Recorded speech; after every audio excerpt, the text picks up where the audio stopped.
Bien-aimés frères et sœurs, vous connaîtrez la vérité et la vérité vous affranchira. Ça, c'est pas moi qui le dis, c'est la Bible qui le dit. Mais moi, je vous dis mieux. Vous connaîtrez la vérité historique, notamment celle de vos ancêtres kémites, et vous aurez une vision globale de ce que c'est que la vraie souveraineté politique. J'ajoute, vous reviendrez à la spiritualité africaine ancestrale et vous comprendrez les enjeux de l'indépendance économique. Et pour terminer, vous accepterez votre identité culturelle kémite et vous obtiendrez deux choses. La première, c'est la paix. La seconde, c'est le développement, à une condition. L'unité de toute l'Afrique noire, l'unité de tous les Noirs du monde entier. Otep à tous, bienvenue sur la chaîne des panafricanistes par essence, par conviction et par excellence. Celle des citoyens kémites par nécessité et obligation de combat.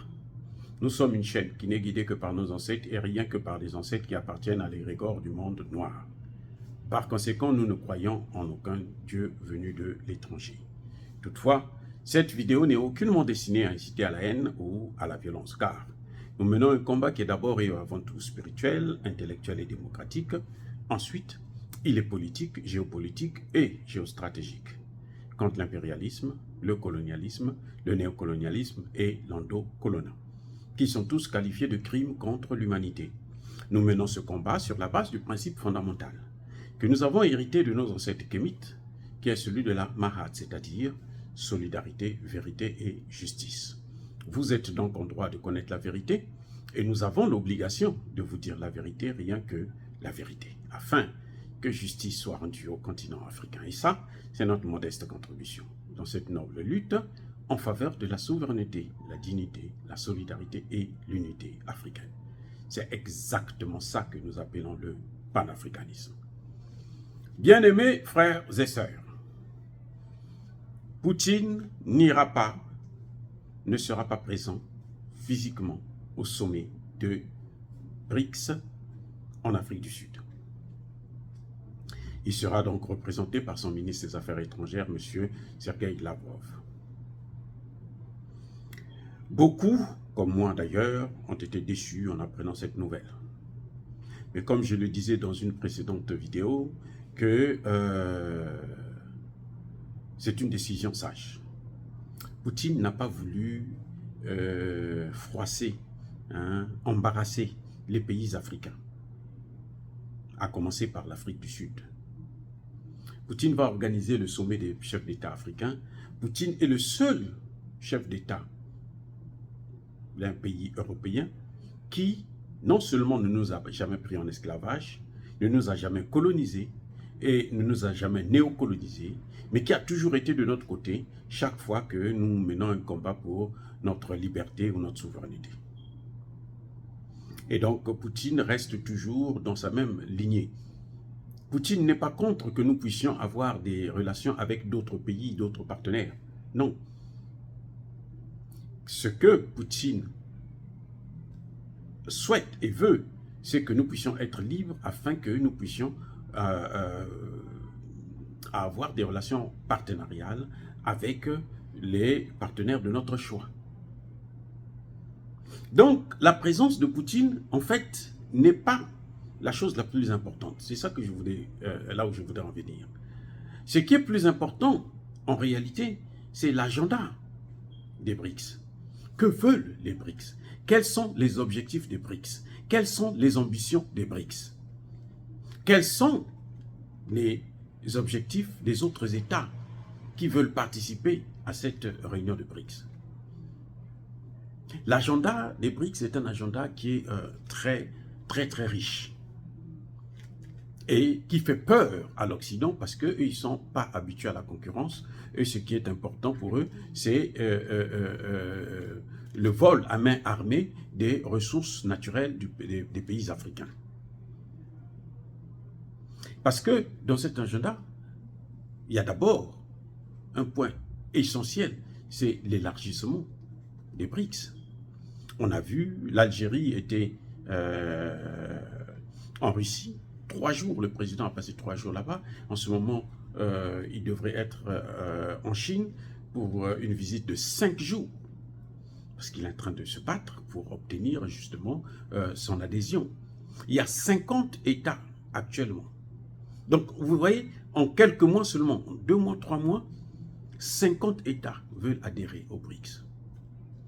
Nous allons vers les BRICS plus.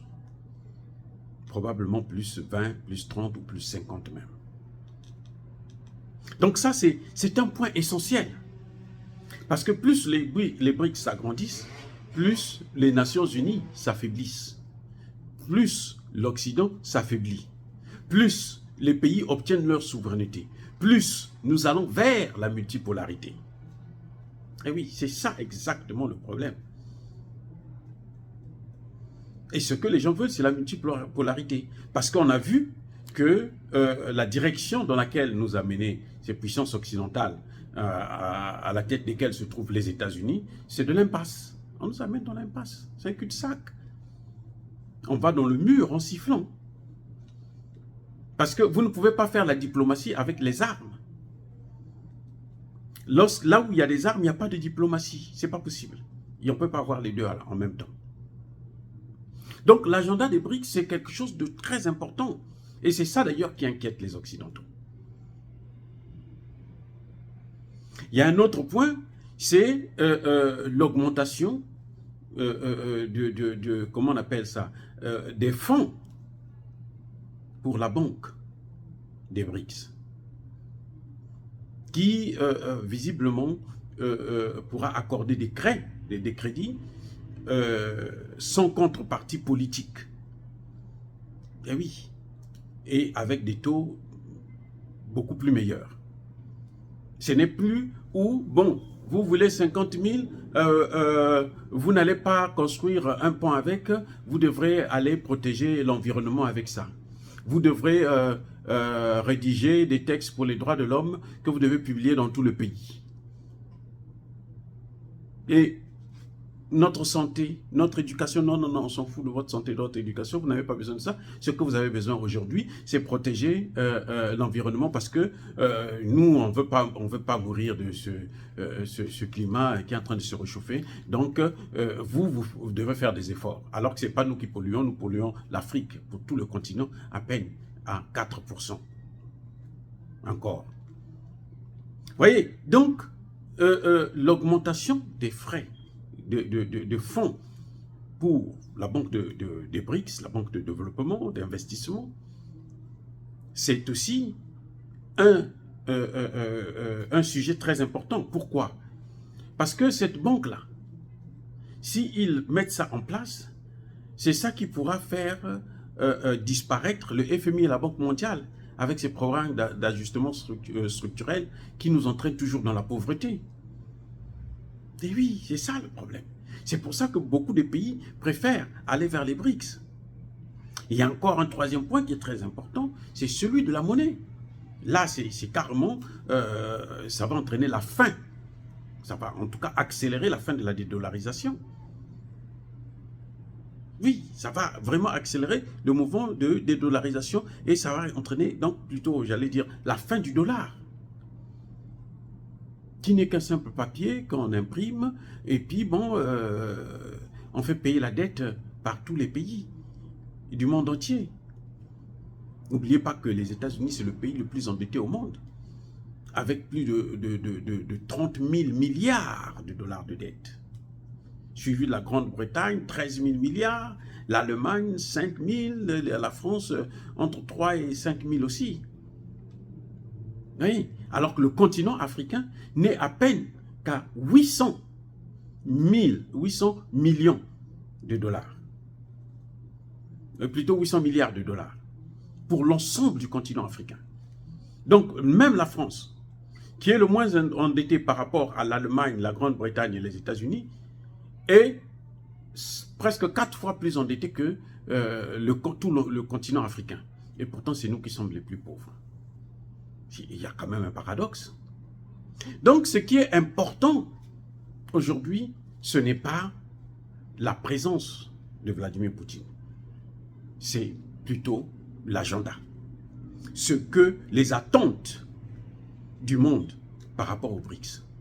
Aujourd'hui, les BRICS se positionnent comme étant une alternative même à l'Organisation des Nations Unies.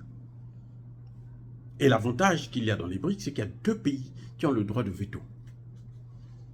Mais oui, qui ne pourront pas sanctionner les pays membres des BRICS n'importe comment au Conseil de sécurité. Donc même le Conseil de sécurité sera affaibli, sinon il va plutôt disparaître. Ah oui, c'est pas pour rien qu'ils sont en train de mettre des moyens colossaux pour pouvoir, comment dirais-je, faire capoter le projet des BRICS. Ils sont surpris parce que les BRICS ont monté d'une manière incroyable. Les BRICS existent, ça fait bientôt plus d'une dizaine d'années.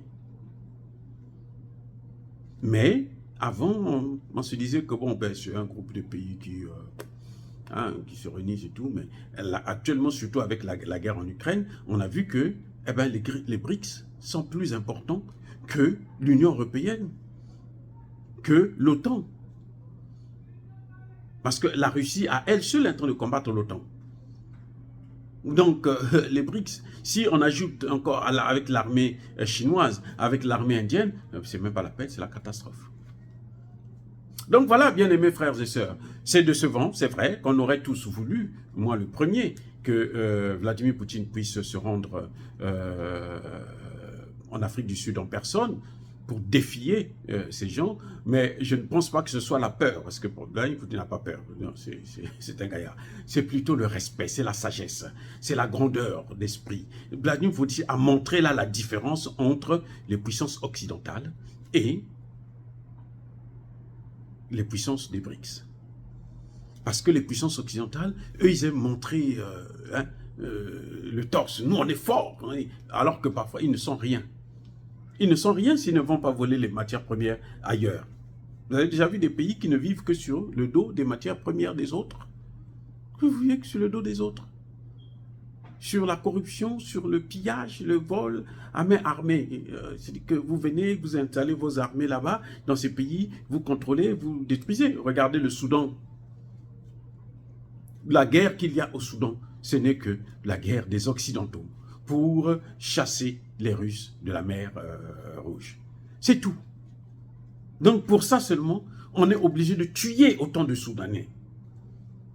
Pour voler le pétrole irakien et libyen, vous avez vu ce qu'ils ont eux-mêmes appelé carpet bombing. Donc ils ont envoyé des bombes partout, n'importe comment, sans distinction. Écoles, hôpitaux, tout ont détruit. 500 000 morts en Irak. Des enfants, 500 000 enfants assassinés, tués, à cause d'eux, pour qu'ils puissent avoir la mainmise sur le pétrole irakien. Mais c'est pour combien de temps? La force de l'homme a toujours rencontré une force supérieure à la sienne. Dire cela, c'est inciter à la haine ou à la violence, non.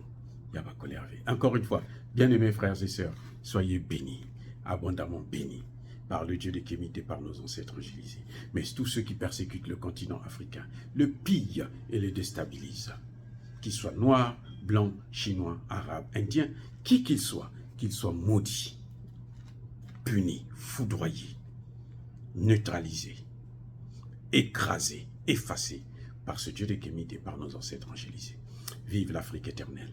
J'ai dit et j'assume.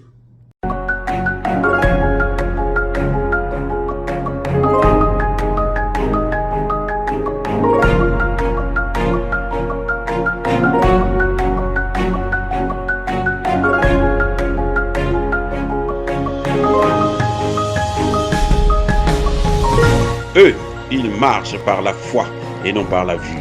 Mais moi, je vous conseille vivement de marcher par la connaissance scientifique et historique, notamment celle de nos ancêtres kémites, par les 5 sens et par l'intelligence. Abou Apia.